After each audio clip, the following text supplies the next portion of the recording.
The title of my paper today is A Really Long Civil Rights Movement, Memory Work in the Struggle for Racial Equality.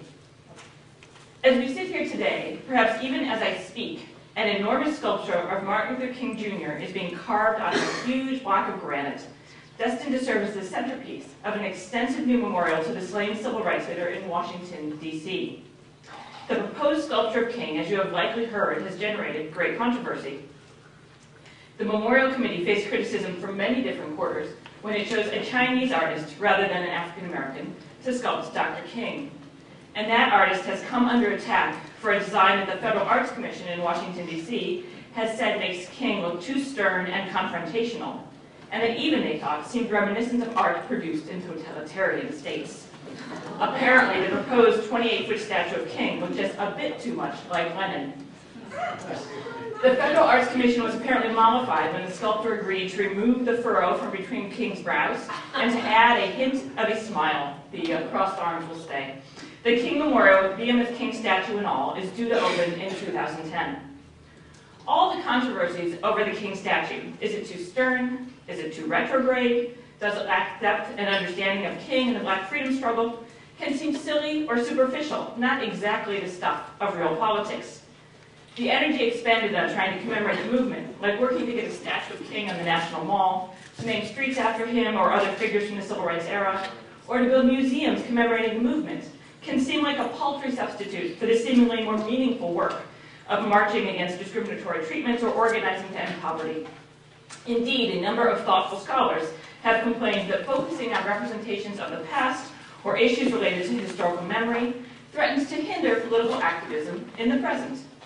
Historian Charles Mayer, for example, charges that a, quote, surfeit of memory, unquote, signals a retreat from transformative politics. While I can understand the critique, I fundamentally disagree. In my time today, I want to suggest that efforts to commemorate the Black past and to shape the ways in which that past is represented and understood have important political consequences. I will make a case for the potential importance of these efforts by briefly exploring two distinct but related phenomena that have grown in scope and energy in the past 2 decades. First, the many campaigns to commemorate and mark the civil rights in the American landscape through building memorials like the King statue. And second, the work of local groups throughout the South to encourage communities to reckon with the racial violence that took place during the Civil Rights era.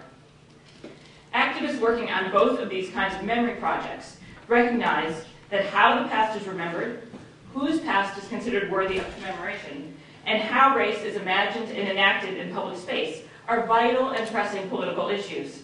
In many ways, their efforts to secure a place for the civil rights movement in the national landscape, or to change the way Americans remember the civil rights era, is not a retreat from transformative politics. It is a form of transformative politics. As a result, I want to suggest that it is not inconceivable to explore this kind of memory work as part of a long, in this case, a really long, civil rights movement. Typically, scholarship that employs a long civil rights movement paradigm either looks back to the years before the 1950s to explore the early manifestations of Black activism, or forward to the 1970s to suggest that Black power and the classic civil rights movement should be considered part of a same struggle. While I'll acknowledge that exploring activism taking place today as part of a long civil rights movement is something of a stretch, I hope to show that putting recent memory work in conversation with the idea of a long civil rights movement is illuminating and helpful. Although there are, of course, many differences between campaigns organized around how to remember the past and those that aim to overturn segregation laws or secure voting rights, they ultimately share the same fundamental goals: asserting full and meaningful citizenship for African Americans and trying to effect positive change by forcing the nation to actually live up to its stated ideals of freedom and democracy. So this first section is on commemorating the movement and reshaping the landscape. I want to begin by making a case for the importance of the many efforts that have taken place in the last 30 years to commemorate the civil rights movement and to write its history onto the American landscape. The National Martin Luther King Memorial represents just one of the many ways in which the civil rights era is being remembered and celebrated today. Since 1990, at least 15 museums dedicated to remembering and honoring the civil rights movement have opened their doors, and other museums are currently being constructed or planned. Indeed, most major sites of civil rights demonstrations now boast a museum to the movement. Sites of horrific violence, such as Kelly Ingram Park in Birmingham, Alabama, have been turned into commemorative parks filled with sculptures representing key moments from the movement and important movement figures. Streets. Well, the old slide. I put in a new one because I knew that image. It was a map showing the location of all the Martin Luther King streets in the United States, but apparently 70% of them are in the South, which is the interesting part. Streets across the country are being renamed for movement luminaries such as Martin Luther King and Rosa Parks. By 2003, 730 streets in 39 states and the District of Columbia had been named for Dr. King. In recent years, plaques and markers honoring the Black freedom struggle have appeared in southern cities and along the highways, and many southern state tourism boards have created civil rights brochures and driving tours in an effort to capitalize on their civil rights history. The emergence of the Black past as a subject worthy of public commemoration represents a truly extraordinary shift in American culture and politics. The questions of which groups have access to public space and whose past and future is celebrated in the public arena are questions of politics and power. And for most of American history, Blacks have had to fight for the right to use public space at all, let alone for any positive representation in public arenas. As our panel chair Fitz Brundage has ably documented in his wonderful book, The Southern Past, the Black past was largely excluded from the public sphere in the South until very recently. In the late 19th century, as elite white women engaged in a frenzy of monument building commemorating Confederate soldiers, Blacks lacked the economic or political resources to commemorate their own heroes in stone. When southern states began to build state-funded public history institutions, they consciously excluded Black history. State institutions preserved and archived only a white past, which, as Brundage notes, served as, quote, an extension of the systemic colonization of public space by white elites, unquote. And when southern states began to turn their past into tourist attractions in the years after World War II, they included Blacks only as servile, domesticated others in a romanticized, nostalgic version of the Old South. The region's tourist landscape, like its civic one, extended and perpetuated white history and power. In the national arena, too, collective memory and civic spaces excluded Blacks almost completely.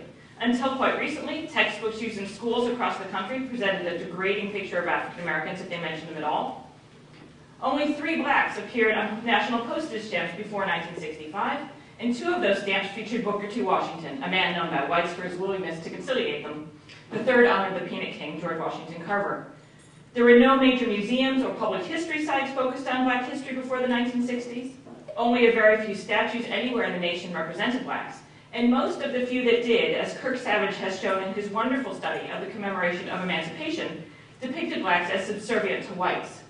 The famous Freedmen's Memorial to Emancipation, erected in Washington, D.C. in 1876, shows a prostrate, half-naked Black man kneeling in gratitude at the feet of a paternalistic Abraham Lincoln. And as Savage notes, because this is history written in stone, there is no chance that this Black man is ever going to stand up. The official title of this is the Freedmen's Memorial to Emancipation, and is often better known by the epithet "Shine, Sir." That's the title, which represents the kind of hierarchy of race relations written into the statute. The exclusion of African Americans from public space and from national collective memory sent a clear message that Blacks were not full and equal citizens, and that their concerns, issues, and history had no relevance to the nation as a whole.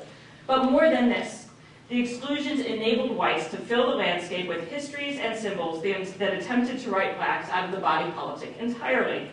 Historical memory and commemorative practices provided important mechanisms for whites to assert racial hegemony.